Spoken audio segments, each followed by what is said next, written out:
हाँ अच्छा, हाँ अच्छा अच्छा, हाँ दिखाई दे रहा। चलिए अब आगे जो है कि महिमा, शिव महिमा का प्रसंग आया।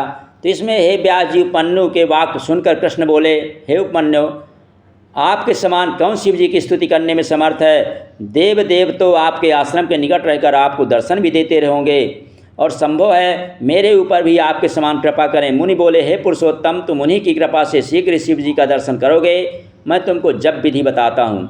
जब से शिव जी का दर्शन और पुत्र प्राप्ति होगी। ओम नमः शिवाय, यही मंत्रों में मंत्र राज है। इसका जप ही सर्वदा सुख शांति और सौभाग्य, पुत्र पौत्र आदि और मुक्ति का दाता है। महेश की कथाएं कहते हुए 8 दिन निकल गए। 9वें दिन मुनि ने श्री कृष्ण को दीक्षा देकर और मंत्र का अध्ययन कराया। उसी समय भगवान हरि ने जटा धारण कर ली और सिर मुड़वा लिया। पैर के अंगूठे के बल से भू पर खड़े होकर और भुजाओं को आकाश की ओर फैलाकर तप करने लगे। 16वें महीने के आने पर शिव जी पार्वती जी के साथ श्री कृष्ण को दर्शन देने पधारे। अब शंभु का अलौकिक दर्शन कर हरि ने महोत्सव जैसा रूप धारण कर सहस्र नामावली से उनकी अनुपम स्तुति की। 1000 नामों से श्री कृष्ण ने भगवान शंकर जी की स्तुति की। उसी क्षण आकाश से पुष्प वर्षा हुई और भगवान रुद्र ने शिवा के मुख को देखकर केशव से कहा, मैं तुमको जानता हूँ, तुम मेरे दृढ़ भक्त हो, तुम सदा भक्ति में लीन रहते हो, तुम मुझसे दुर्लभ से दुर्लभ वर मांग लो। तो हरि बोले, मैं आपसे केवल 8 वर मांगता हूँ। मतलब कृष्ण भगवान ने शंकर जी से 8 वर मांगे। पहला, मेरी बुद्धि आपके शिव धर्म में तत्पर रहे, पहला वरदान। दूसरा वरदान, मेरी विपुल कीर्ति हो। और तीसरा, आपके प्रति मेरी भक्ति नित्य स्थिर रहे। और चौथा, मेरे 10 योग पुत्र हों। 5वां, युद्ध में शत्रुओं पर विजय होवे। और 6वां, मेरे अपमान शत्रुओं से कभी न हो। मैं समस्त योगियों का प्रिय बना रहूं। और 8वां, मैं आपके निकट ही रहूं। शिव जी ने कहा, हे हरे, मैंने तुमको 8 वर दे दिए। तत्पश्चात पार्वती ने भी उससे वर मांगने को कहा। तो श्री कृष्ण बोले, हे माता, यदि आप प्रसन्न हैं तो मुझे यह वर दीजिए कि मैं पूज्य विप्रों के साथ कभी बैर भाव न करूं। मैं सर्वदा उनका सम्मान करता रहूं। मेरे माता पिता सर्वदा प्रसन्न रहें। मैं जहां कहीं भी जाऊं वहां समस्त भूतों के अनुकूल रहूं और बांधवों के साथ मेरा प्रेम अचल बना रहे। मैं हजारों स्त्रियों का स्वामी बनकर रहूं और मेरी कामता उनके प्रति क्षीण न होने पावे। यह सुनकर पार्वती जी को आश्चर्य हुआ। उन्होंने श्री कृष्ण से कहा, हे भद्रे, तुम्हारी सब कामनाएं पूर्ण होगी। दोनों ही जगत के माता पिता भगवान हरि को वर देकर अंतर्हित हो गए।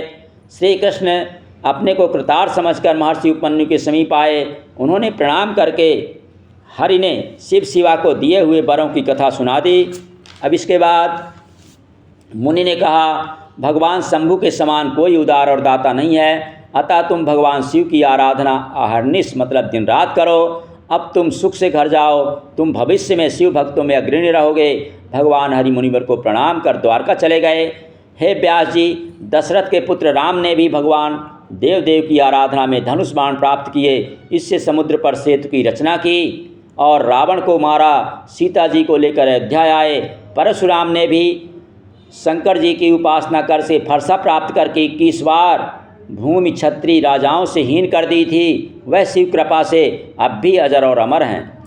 देवल तपस्वी इंद्र के शाप से पापात्मा हो गया था। उसने महादेव के पूजन से अपनी पूर्व धर्म सत्ता प्राप्त कर ली। चाक्षुष मनु का पुत्र वशिष्ठ के शाप से हिरण बन गया था। उसने मन में शिव जी का स्मरण किया। स्मरण करने से शंभु ने उसे गणेश जी का गण बना दिया और गार्ग मुनि के तप से संतुष्ट हुए शिव जी ने उनको दुर्लभ मोक्ष काल ज्ञान विचारने योग्य भूमि सरस्वती नदी को पार करने के लिए बल शक्ति और 1000 योग पुत्रों के वर दिए। और भोलानाथ शिव ने पाराशर महर्षि को योगी और त्रिकालज्ञ वेद व्यास पुत्र दिया।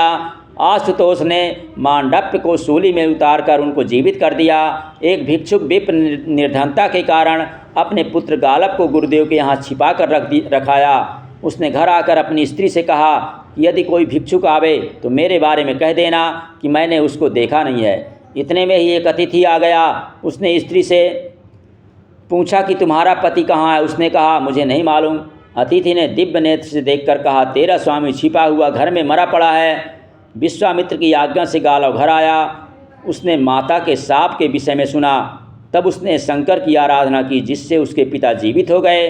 हे व्यास जी, शिव जी की महिमा अपार है, उसका वर्णन करना शक्ति से बाहर है। कितना क्या कहें, शिव जी अनेक भक्तों पर उपकार किए हैं और ऐसा ऐसा उपकार किए हैं कि उनकी बखान करना बहुत ही दुर्लभ है। बोलिए शंकर भगवान की जय।